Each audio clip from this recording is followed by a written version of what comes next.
Well, the key to any great marketing is having a great slogan. So when I met Justin Bringas, he's like, "Bring us an offer." I'm like, "Oh my God, that is brilliant."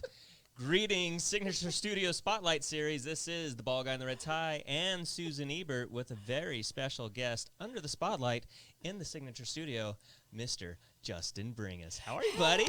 We're doing good. Crowd goes wild. We need a button with an audience. Yay. Sound bites. Sound bites.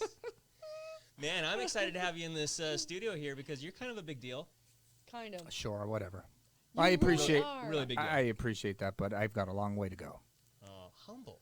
Humility is a, I don't is a, know, what is a was good that? thing. Did you see that? I know, it was humble. I might ignore it. We like set him up. He's like, humble. It was good. So we're here to talk about your career, talk about you, how you got into this business, how all these fun things happened, and then Susan's going to ask you a bunch of personal questions because that's what Susan Ebert does. Okay. And then we're going to chop this up and send it out into the interwebs. Let's do it. Let's do it. So let's start it off, man. How did you get into real estate? It's kind of a long story. I'm I glad like we're long sitting stories. down. So I was working in a bank. Okay. I was in Rancho Santa Fe, California. I was the new accounts manager, the vault manager, if that was even, I managed the vault, and I was a teller. I mean, I basically did three things. When I first started banking, I worked at Wells Fargo when they took over First Interstate. That was the only big bank I worked at. Right. After that, it was a couple small banks, and I'm talking small banks where like people walk in, you know their name, and maybe you had one client an hour. It's not used to like the Wells Fargo and the Chase where you walk in and they ask for ID. I never asked for ID. So even personally, up until now, I do bank and Chase, but for a while, I only liked banking at small banks. I liked walking in and knowing my name. So I worked in this bank in Rancho Santa Fe National. Loved it. It was a nice bank. Met a lot of nice people. You got some really good real estate teams out there too. And they had a real estate division upstairs. We were in a 2-story building, and I wanted in. And I don't know, I was maybe 20, 21 years old, and they just said, nope, no experience. I didn't have a license or nothing. I didn't know what I was doing. Yeah. I just wanted in upstairs. I saw what they were doing, and I wanted in. And I just kept being told no. And they were doing real estate, maybe loans too. I wasn't sure. I just knew they were upstairs, and I wanted up there. I was in a band at this time, and I worked in a band with a buddy of mine. It was 3 brothers, actually, and a friend of ours and myself. And one of the brothers was working at a company, and the CEO it was Penn Fund USA in Carlsbad. And the CEO got caught spending money on things he wasn't supposed to be spending on. So the company shuttered. And a lot of these folks went to a company in Mira Mesa called Genesis Financial. We were a second mortgage lender. So here I am trying to get into the real estate, and they're telling me no. So Don Verdugo, my buddy, calls me up and says, hey, man, we're hiring down here.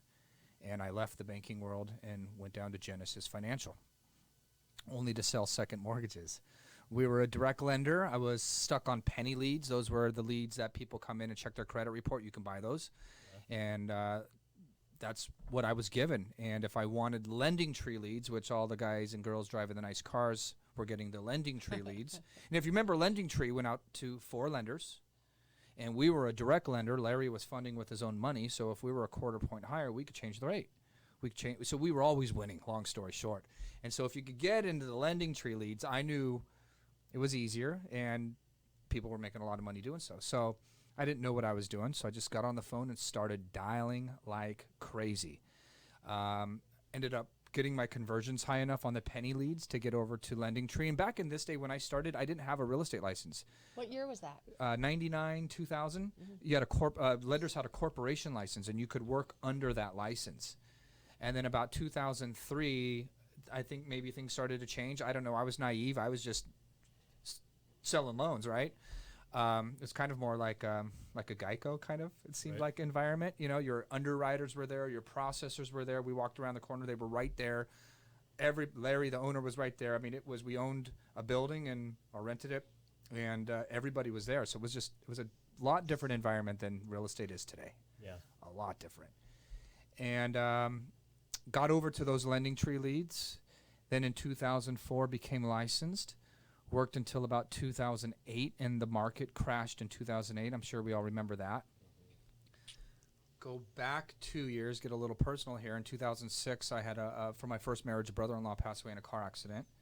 And so I decided not to work in 2006. I was grieving or whatever. I wanted to make an excuse for what I was really doing. And by the time I came back into real estate 2007, the market was on fire. I was spending more money than I was making, and my pipeline was gone, and everything I'd worked for was pretty much gone. And I had a buddy working at a for-profit educator called Ashford University. And so in 2008 in March, I left the real estate world and went over to for-profit education. Was there till 2013. Then didn't know what I was going to do because they had let me go because the Department of Education in 2011 in July made our matrix. See, commission in education was always illegal. You're messing with Title IV funding. Oh. The opportunity to fraud Title IV and pay, listen, if you're making commission on enrolling students, we can all agree it's going to be a little bit more aggressive enrolling, especially if you know you can make a commission. And so the Department of Ed made commission illegal. But University of Phoenix, the pioneer in online schools, I'll call them, found a loophole. And they said, well, we're not just going to score you or hold you accountable to how many students you enroll, but how well they do, how well they persist in class from day 1 to day 2, week 1 to week 2, class 1 to class 2. And in July 2011, the Department of Ed said that matrix you guys all created is illegal. So everybody's salary froze, and the universities just started picking off people. I mean, they could no longer, you had a flexible pay schedule. If I did really, really well, I could make $150,000 a year. If the next 6 months my performance dropped, they could cut me down to 25. And so my income was completely dependent upon what I was doing performance-wise in my role. And when July 11 came, the Department of Ed said it's illegal. Everybody's salary froze. So you were at 40, you could no longer climb up to 150 in 6 months. And if I was at 150, you can't take my pay away. So I could stop enrolling students, and there's nothing you can do about it because you could no longer hold me accountable to numbers as an advisor. It was only basically directors and up that were numbers because we were all on a, what's the word I'm looking for? Advisors were hourly. Salary? And we were salaried, thank you. And so we fell under different roles. And so to January, was it December 13th, 2013, they gave me a phone call and said, don't come back. Aww. Didn't even do it face-to-face, waited for me to go home. So then I got recruited to financial planning, Northwestern Mutual. And if you can see my tattoos, I had more. I had my hands and fingers done. I've been through several laser treatments.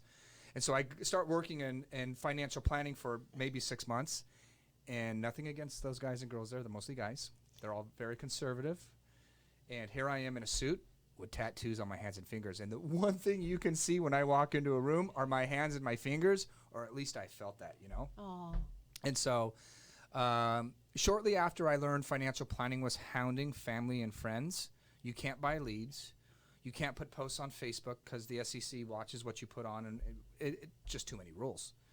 And so I said, I'm going back to real estate. That's what I know. I can buy leads. I can do what I'm good at because think about it. Penny leads at Genesis. Yeah. Lending Tree leads at Genesis. Mm-hmm. When I went to Ashford, guess what we bought? Leads. We enrolled in all 50 states. It was always over the phone. I'm back in real estate. What am I looking for? Leads. And financial planning just wasn't going to allow me to do that. So came back, and first year at Keller Williams I was at in Escondido, I closed 22 transactions. I did $4.8 million. Bam. Good job. So you hadn't done sales before. You were more in the loan I was on the loan side. And then so you just hit the ground running because you just I hit the ground on the phone for 3 months. Yeah. I started back in real estate in October 2014. October, November, December, sometime in January, I got my first listing. And I remember coming home for those 90, 105 days, somewhere around there, upset, crying. Why won't anybody give me a chance? Why won't somebody just list with me? It was frustrating. I only had $150 a month to spend on marketing. It bought me Red X. Give me some red And eggs. I sat there for 8 to 10 hours a day making calls, and everybody in that office is like, dude, you're going to get burnt out. You're going to get burnt out. And I'm like, no, I won't. Yeah, this is what I've been doing for 15 years. I just went back to the basics. I got on the phone. And it was frustrating. It was hard. It was, you know, I came from real estate where loans, I can refinance you. We'll give you a stated income, stated asset. Shoot, you can even state the value of your home. We'll give you a second mortgage, or we'll refinance the first and second. We're going to save you $1,200 a month. We're going to pay off all your debt, and I'm going to put $50,000 in your bank account. How does that sound? I'm pretty sure I used Genesis Financial, and I bought my first house with them, and it really is that. Like Peggy Goodman. I wish you could go back and you're I'll like, never "Holy shoot, it forget her was because I Justin." loved that girl. I'm like, you're letting me buy a house? You do know I don't qualify. Well, it was crazy. We had no income, no asset loans. When I Yes. the reason yes. why I left Genesis Financial, and I went to a company. I can't think of the name of it right now, but they allowed you to do real estate and loans because back in those days, one license did it both. Right. And so at this company, it was in Sereno Valley. I can't think of the name of them for right now, but they allowed you to do both.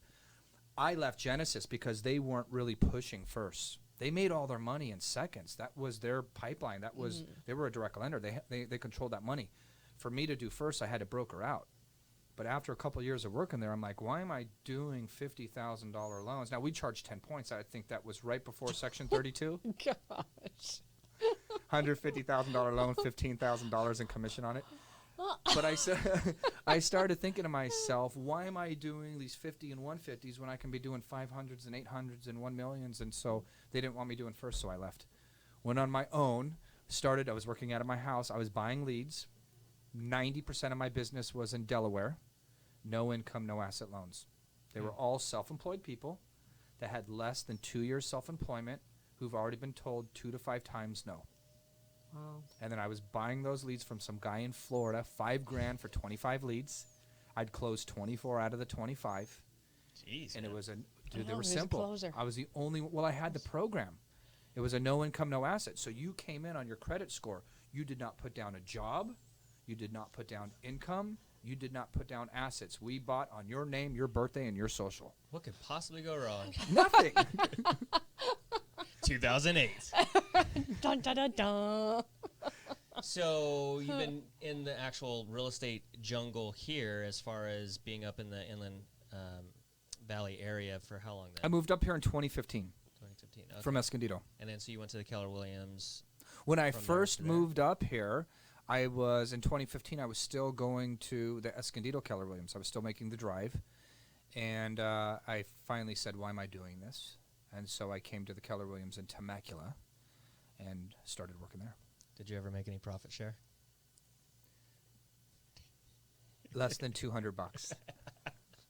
Okay, I just always wanted to know. And I like sometimes it was $2 deposits. Yeah. I think the most I maybe got was 17 or 20, but I wasn't there for my mindset at that point was I just finished my first year at Keller Williams in Escondido. Right. I was number 1 in GCR or units, I can't remember, and then I was like number 3 or 4 in the opposite. So maybe I was number 1 in GCI and number 4 in units, or number 1 in units and number 4 in GCI, something like that.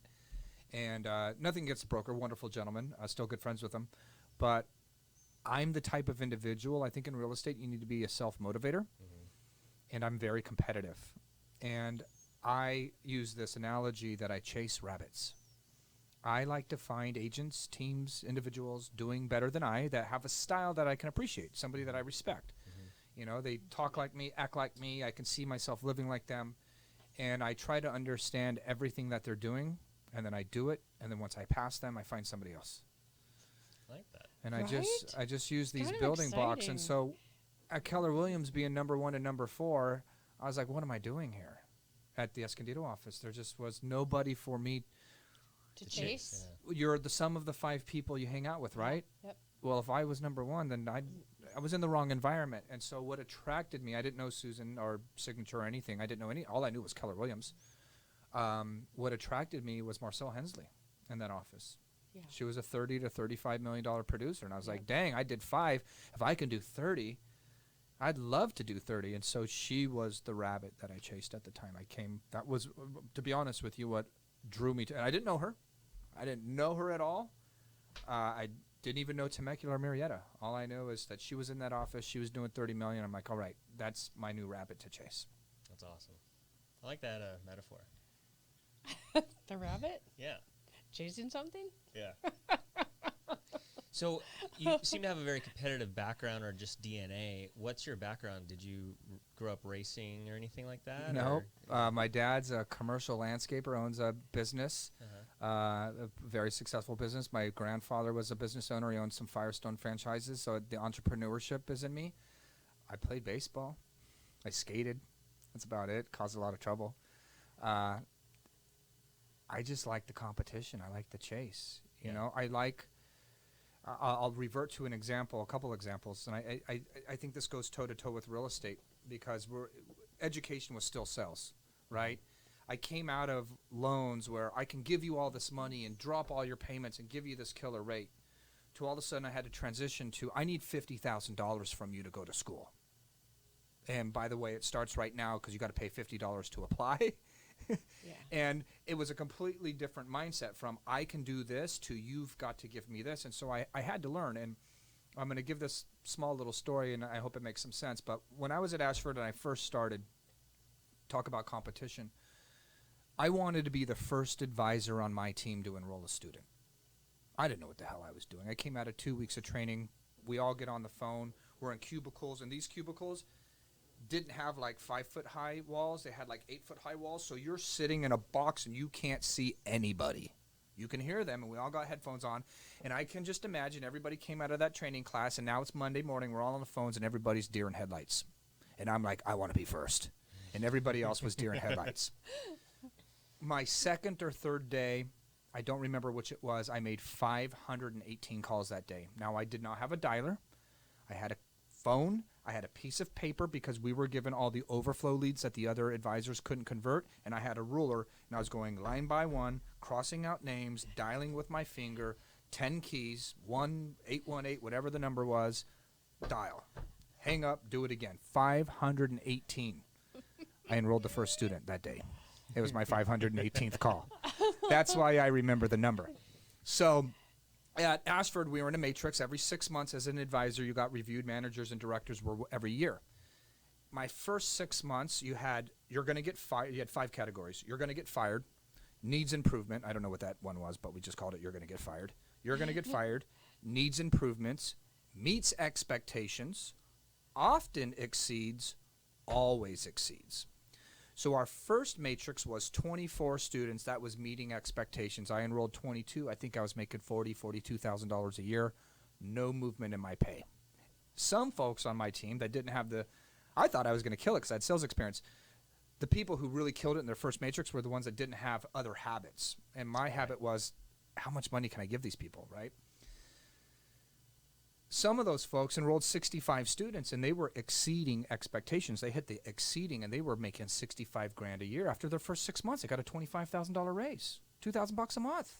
I didn't get nothing.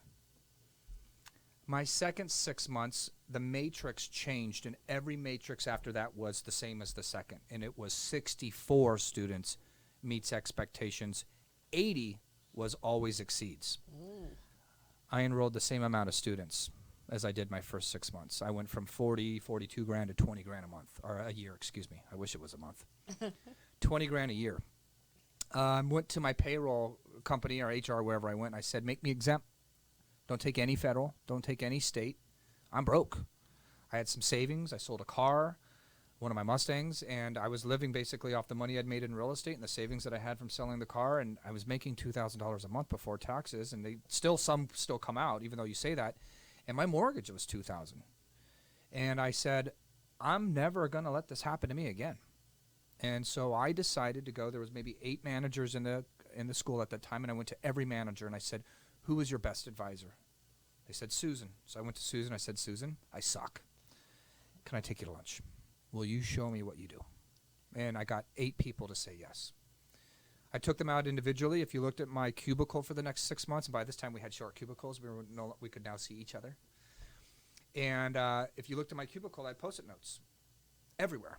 And one of the things I was taught, for instance, was know the degree programs. When somebody says I have a bunch of random degree credits, know that social sciences has 50 electives. Your chance of all those, because we took 99 credits on transfer. There's 120 to graduate on a bachelor's.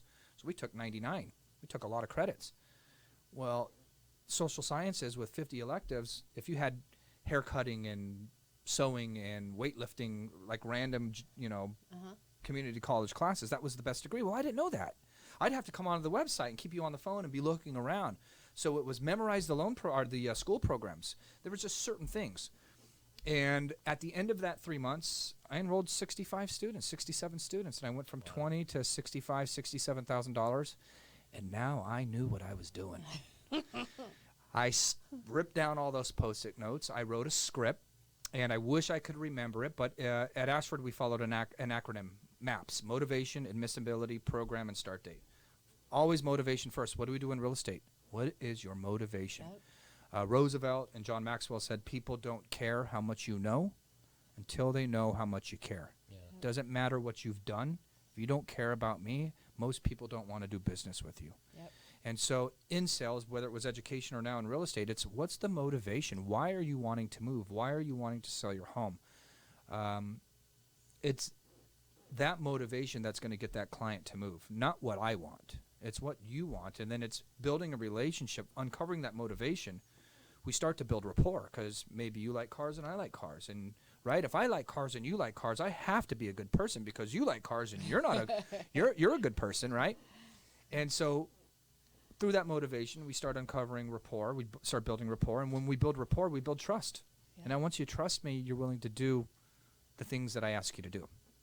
And so at the end of that third matrix, I wrote a script, and everybody on the floor knew that once I got to the apple tree scenario, because I went motivation, and then it was my apple tree.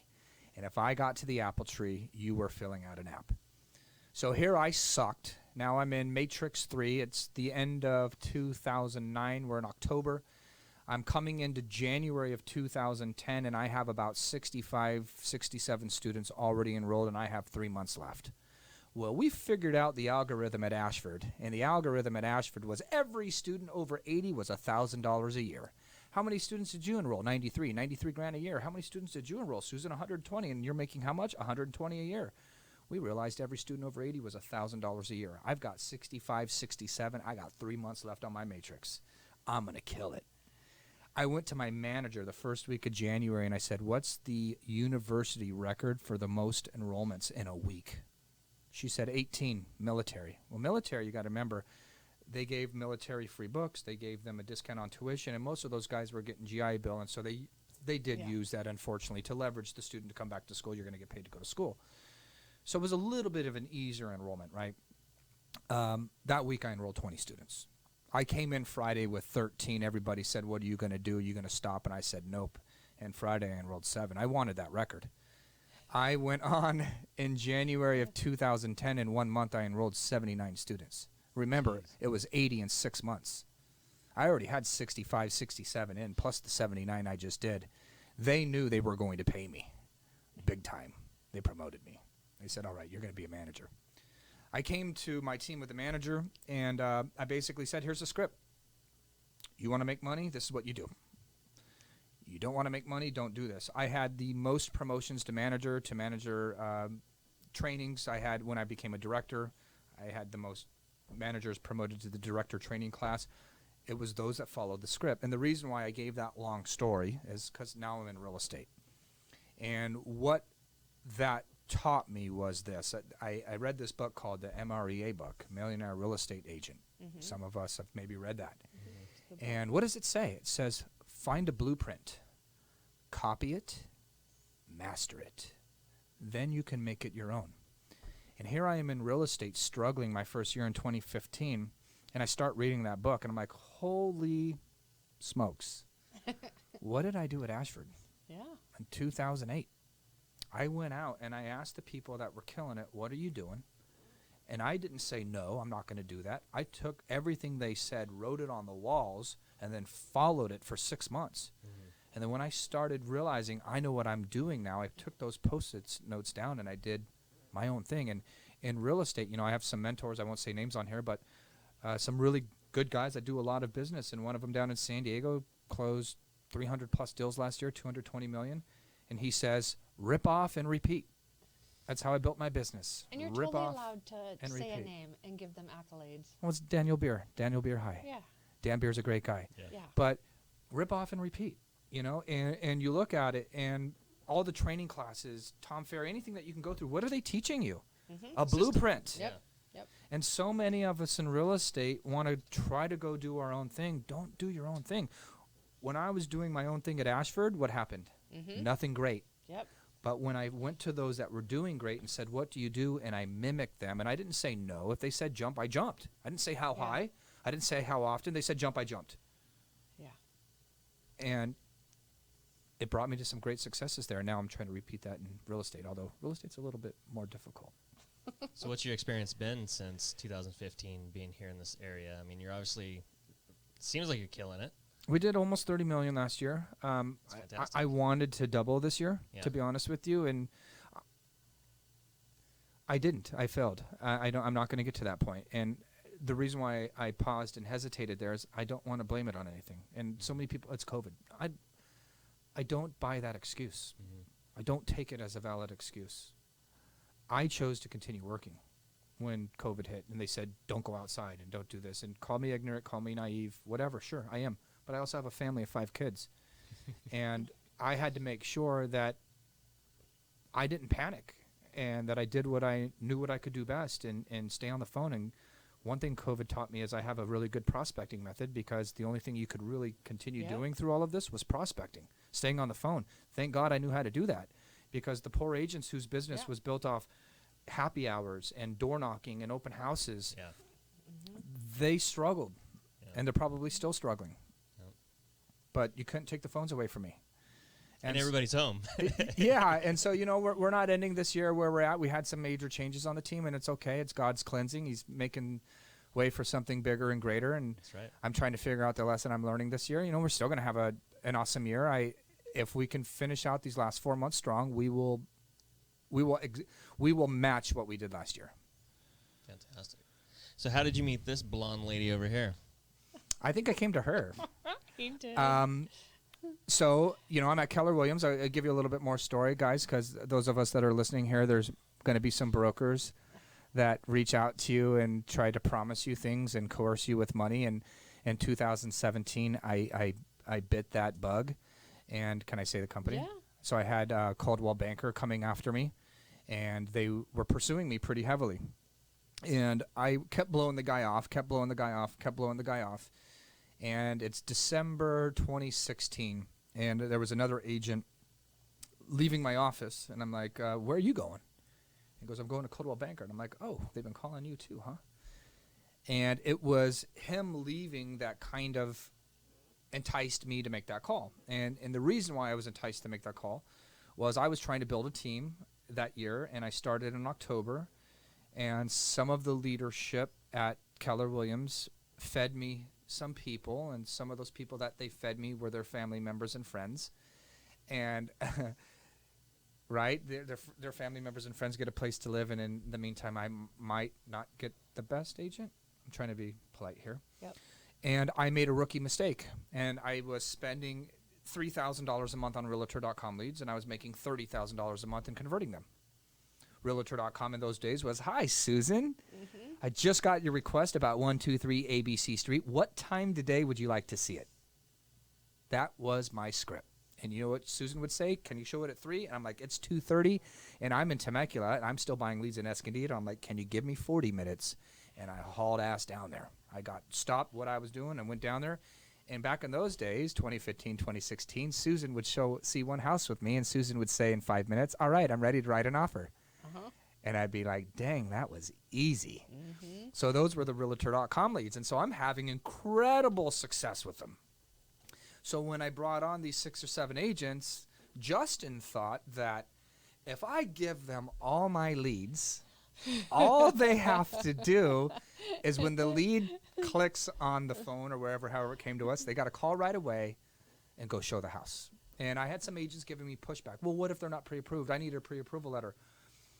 That's a good advice today in this market, but in that market it wasn't, because what would happen is they would just hang up with you and call somebody else. Yeah. And I had this example one time where I had an agent on my team giving me pushback, didn't want to show a home because they didn't have a I said, listen, if you say no, they're going to call somebody else until somebody says yes. The way you got to handle these Realtor.com leads. I don't know what Realtor was doing with their marketing, but I believe that they were telling these people, you click here now, you'll see a house in an hour. I mean, I don't know what was on the ads. This one example was this one lady a young girl called into me on a weeknight and said, can I see this home tomorrow morning at 8 o'clock? I called. It was a builder home that just fell off the escrow, and this gentleman that sells some of these builders' homes had the listing. So I called him up. I knew him. His name was Pete. I said, hey, man, can you give me the key? It's not there yet. It won't be there till like tomorrow at 10. I'm like, dude, I need the key. I'm like, this girl's going to buy a house. Her dad's in town. They want to see the house. You just came off the market. Like it was pending. It just came back. Excuse me. I could tell she was going to buy a house. I could tell with these Realtor.com leads. She's like, as soon as I can get you in was 11 or whatever time he told me. About 30 minutes goes by. He calls me back. He goes, what's the name of that lead? And the last name was Bertrand. I remember that because when I worked at Rancho Santa Fe National Bank, the Bertrands own Mr. A's. They also own Mille Fleurs in Rancho Santa Fe. They own a couple restaurants. It's a prominent family in Rancho Santa Fe. So I'm like, are you part of the family? She wasn't. But long story short, the builder's lender called me, our agent called me back and said, dude, this girl has like 5 showing requests with different agents. So I called her back. And I said, have you been scheduling with more than one agent? She says, yep, the first one to get me in gets the deal. I didn't get the deal. She bought the house. Somebody else, she was just going because everybody was telling her no, there's no key there. She was calling until she got a yes. Those were what was how it was. And so I gave all these agents my leads, and I figured, okay, if I can do two deals a month, and 3 of them can do 1 out of the 7, I'll be okay. And I went from making $30,000, $40,000 a month to October was like 5. In November, I don't think I made anything. In December was like 5. And I was disappointed from a fact that leadership over there never came to me and said, what's going on in your business? Like I felt like they should have. Like, you were doing this and now you're doing this. What happened? And I was trying to start a team. I didn't realize what was happening. What was happening was I was entrusting other agents to convert my leads and call them, and they weren't. I think stats show us the average agent calls a lead 1 time when it takes 15 to 18 attempts to convert that lead. Wow. You know, I think if you don't know the Zillow story, Zillow took the leads back from agents because agents were not calling. Consumers were calling to Zillow. This is how I understand it. Consumers were calling to Zillow and saying, hey, we requested to see a home and nobody called us. So Zillow went and did research, found out over 50% of their paid leads had never been called. So that's why Zillow today takes your leads, they nurture them, and now they transfer calls to you. Because their name, and you can hate them or not, hate them or like them, I don't care, but their name was being tarnished because they had consumers, 50% of whom said they were never getting calls back. Right. And unfortunately, I was learning that lesson in 2016. And so here, this gentleman's leaving this office. Coldwell Banker's kicking on my door, and now Coldwell Banker calls me right before Christmas and says they'll give me $58,000 if I come work for them. I just got to sign a 3-year contract. And so here I am. My mindset at the time was, okay, I'm at Ashford. I'm at Keller Williams. I'm struggling. I'm not doing the performance I'm doing. And it took me 3 months, unfortunately, to realize I should not give these people leads. I should give them appointments until they can show me that they convert. But it was too late by then. So here my mindset is this company fed me people. And then when it blew up, nobody came to ask me what was going on, so they must not care about me. That's the mindset I gave myself. And so the next mindset I gave myself was, okay, Coldwell Banker is going to get 10%. That's what they sold me on at first. When I went and signed the paperwork, it was 10 plus 7. It was 17%. They told me 10. I figured this. Coldwell Banker is going to be invested in me because if they get 10% and I make $1 million, they make 100,000, and if I make 2 million, they make 200,000. So they're going to be invested in me.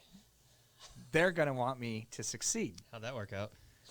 In December of 2017, I gave them $28,000, bought myself out of my contract, and left. And that's how you met this blonde lady? Actually, after that, I went back to Keller Williams. I came back to Keller Williams. I just took a $28,000 hit, and I will give an applause for Keller. I came back and I negotiated. I left Keller Williams at 100% because they're a capping company, and so I negotiated to come back at 100%. I said, let me come back at 100%. I left at 100%. So that way, and rather than you taking the 20 or 30% you're going to take, I can put that money back in and pay my $28,000 The 28 I paid, pay it back. Yeah. And that's what happened. So Coldwell Banker, I don't want to bash other brokerages, but for me at the time, there was nobody that I saw that wanted to do the level of business that I wanted to do. Yeah. This is going to be a stab in the back for some people, but I jokingly said this is where dinosaurs go to die. Yeah. There was just, when I was there, Yeah. I didn't see anybody that wanted more than mediocrity. Yeah. It seemed to me that everybody was okay being average, and it was okay being status quo and just doing what we needed to do, and I didn't want that. I want more. Yeah. So how did Signature come across your radar? So I'm back at Keller Williams, and the environment died. Yeah. There's no environment there, no culture. Nobody comes into the office. And I'm a believer, partly because I have 5 wonderful children. I can't work from the house. But I'm a believer that you come into the office. That's just how I am. I'm 42 years old. Maybe I'm too old. I'm turning 43 next month. But I believe to get the best out of my day, or anybody, you need to be in an environment that is an environment of work and work ethic and hustle and culture and grit. Not at home, you can easily have an excuse to go do your laundry with then 30 minutes of doing your laundry. And so here I'm at Keller Williams. I've got a team. We've got a dozen people on the team, and we're walking past 100 empty desks to come back to the corner where our offices were. We had kind of had 2 doors that shut, and then we had a bunch of private offices and cubicles. It was nice, the area that I had my own area. I could shut off the doors to the rest of the office. But here I am coaching and preaching, if you want to call it that, new agents. You got to come in. You got to work. You got to have a schedule. You got to prospect every day. And they're walking past empty cubicles and empty offices to get there. It was contradictory to my message. And I had a lot of friends and very successful people like Daniel Beer and all that trying to get me to EXP. EXP. It's a great company. Not for me. Didn't have the office. Didn't have the culture and the environment that I needed. Maybe if I'm selling hundreds of millions of dollars of homes a year, I can go buy my own office, but right now I can't. And when I looked at Signature housed all the agents that I wanted to be like. All of the agents, most of them. There are some agents that we don't have here yet that should come here that do good business. But if you looked at it, and I'm drawing it's not accurate, but I think that if you looked at the stats of how many agents in this valley do really well, that we would have the majority of them. Yeah. And I told you I chase rabbits. So why not come to the place where all the rabbits are? Yeah. all the rabbits are, where everybody here is hustling and working, and there's an open environment, and I can go ask my competitor, you're my competitor, and we're sitting here having a conversation, right? We can ask our competitors, what would you do? How do you do this? What do you use, Yeah. I asked Justin today, the other Justin, I said, what headphones do you use? I use Ylopo and Follow Up Boss. I'm tired of calling through my computer because I get an echo. He didn't have to tell me. And let's be honest, there's some environments and some brokers where you went and asked the person next to you, hey, it's a simple question. What do you use for headphones? They won't tell you. No. Yeah. And so I came here to learn. I came here to be challenged.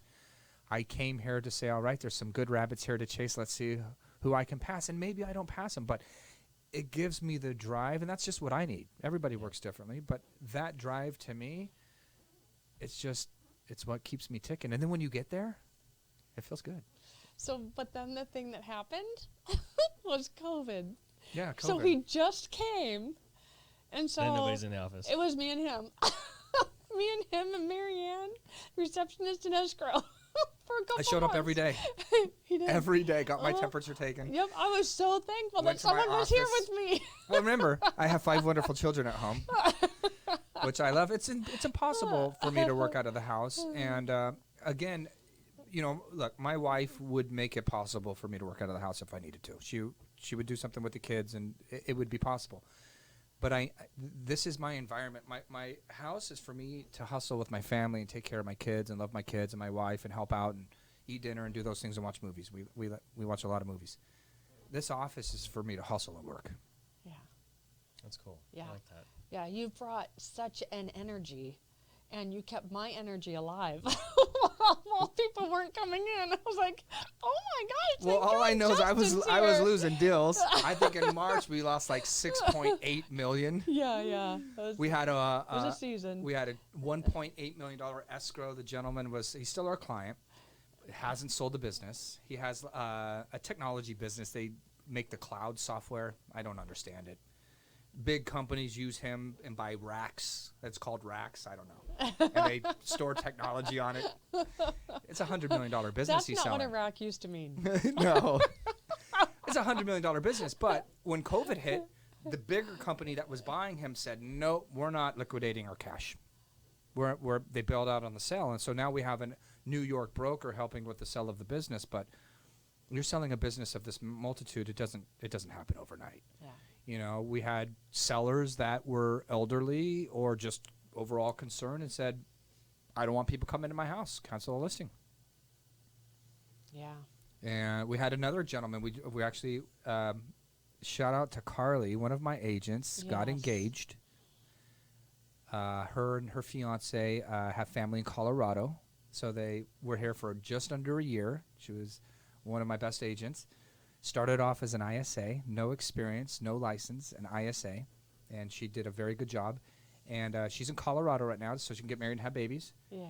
And she just put in a 10-day escrow that we're closing this week. Oh, good. That was one of our fallouts from COVID. He had a water company he was selling, and then the company couldn't get the money out of China. So we just closed the company, put an all-cash offer in last Monday, and we closed this Friday. Oh, good for her. From Colorado. That's awesome, man. From Colorado. I Never don't know where that next deal's going to come from, you know? No, Anyway. you know, talk about that for a second. You look at my database. I've got some new agents, and I was showing them, and I don't know if you use Follow Up Boss, but there's a deals page, and it shows everything that I've closed, and it shows how long from when that lead came into my system until it closed. And there's some 14 days, 30 days, 50 days, 60 days, but then there's like 600 days, 700 days, 800 days, 1,100 days, 1,300 days. I don't ever stop following up. Last year, we took a listing for $550, purchased a home for $650, and when I left the listing appointment, the seller turned to me and said, "I just want to say thank you." And I'm like, "Thanks for what?" You know, we had a good conversation, but it was just the way he was saying it and approaching me. It was awkward. And I said, "Well, can I ask you, thank you for what?" And he says, "Listen, man, when we were getting ready to sell our house, I'm going to be honest with you, we really didn't know who we were going to call. And then I remembered, every month you send me an email." Really? Yes. And, you know, a lot of those things, if you set up the right system, right, it's not me sending the email, it's the system sending the email. But it was that I'd set them up on the right campaigns. And, yes, I called. I mean, I'll give this example. I had a gentleman one time, February, came down, was a realtor lead, I believe, wanted to buy a home for his parents. Meet him in February, because remember my rule with realtor was it didn't matter if you had a pre-approval the first time I'm showing you homes. So I show him homes, get along great with this guy. He calls me up and goes, my parents aren't going to buy yet. I'll call you back in a month. March, meet him up again, show homes, not going to buy. April, meet him up, parents aren't going to buy. Now he's ghosting me. Oh. I call him very often, you know, once a week, maybe once every other week. I don't remember how often, but it was often. No answer, no response to my emails, no response to my text messages, ghosting me. August, I get a phone call. His name shows up on my caller ID. I answer, and I call him out by name.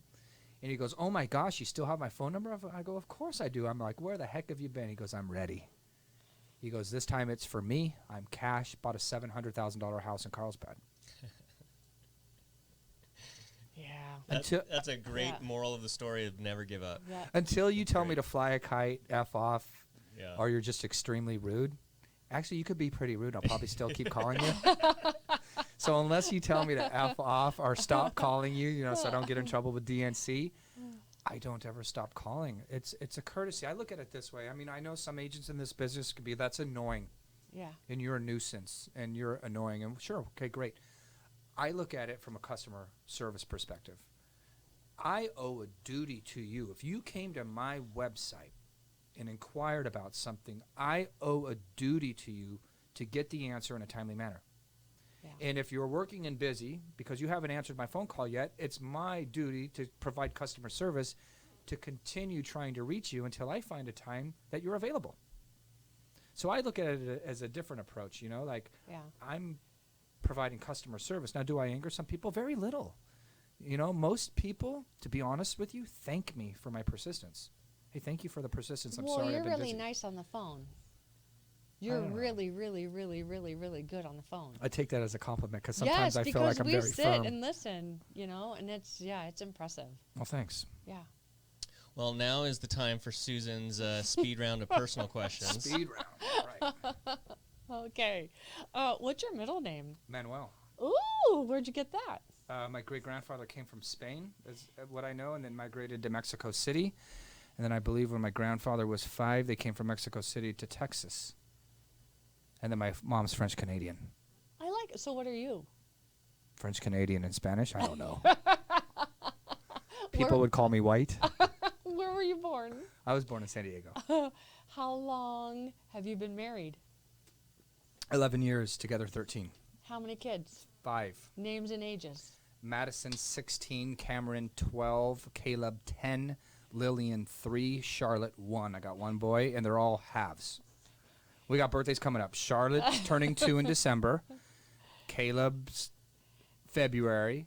Madison and Lillian are March, and Cameron's April. Jeez. Been a busy guy. Are you going to have more?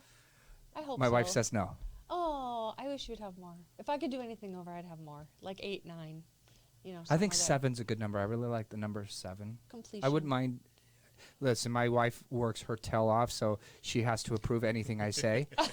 But I mean, if I could really make a good life for myself and make enough money, I'd like to adopt 2 kids. Like, just take them out of a real bad situation, like a brother or sister or 2 siblings, or Love take it. them out of something bad and put them into something good.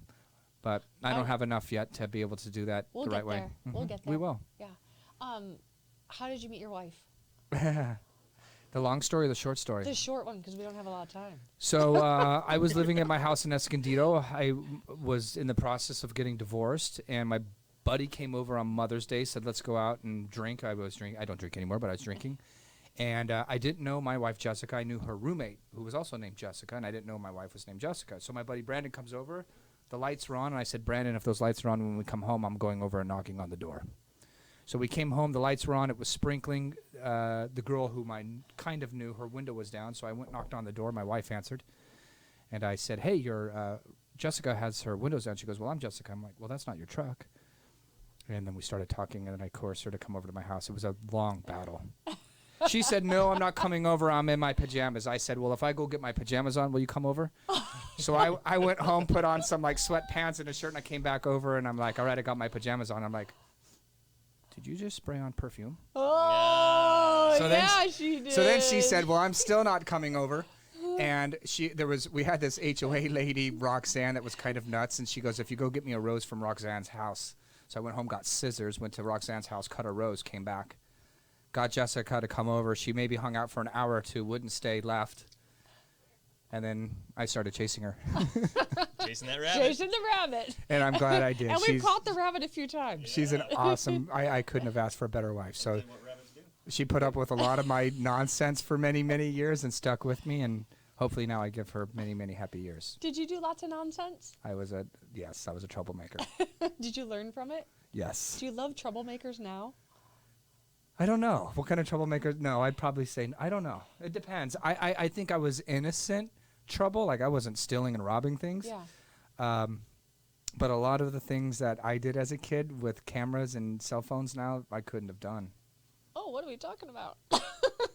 Anything. I mean, think about all the things that you can't do. Yeah. Favorite color? Blue. Favorite car? I'm going to say my Mustang or a Mustang. I think Mustang. Tell me about the motor of the Mustang. It's got a lot of power. Is it legal? Yes. Of course it is. How fast can she go? In other states, it's legal. Smog-wise. I don't know. I haven't gone full top speed in the car yet. It's very, very fast. It's got 1,100 horsepower, so I'm pretty sure it's pretty fast. I'm still getting used to the car, if I can really be honest. So Yeah. I just dropped it off in Vegas for the last 7 months. I just got it back about a week and a half ago. I got a bunch of interior work done, and we turned up the power. And so I'm getting used to the car again. It's beautiful. Is it? And I'm scared of it. And I used to like to go fast. So I'm not surprised he has a fast car because he kind of goes fast. It's like moving forward fast. I don't leave anything alone. The car is beautiful. You can eat off the engine. It's absolutely dynamic. It starts up and you just go, yes. And It's then beautiful. and then I read things on like the patch, and somebody was talking about Murrieta traffic, and then somebody's like, yeah, and all these cars and these Mustangs are the loudest. And I'm always looking, did somebody say blue Mustang? No, they didn't. All right. I'm safe. I don't want to be. I don't want to be the guy that annoys the neighbors. My car is loud, and I don't want to be that guy. And I drive a little fast sometimes, but I don't drive fast if there's people around. I don't drive Yeah. fast on street roads. Yeah. The car's loud, and Yeah. so it sounds like I'm probably hauling ass everywhere. But I don't want to be the guy that nobody likes. But Yeah. look, the car keeps me out of trouble as much as that makes sense. Like I could either be out partying and doing stupid things, or I could just drive a fast car.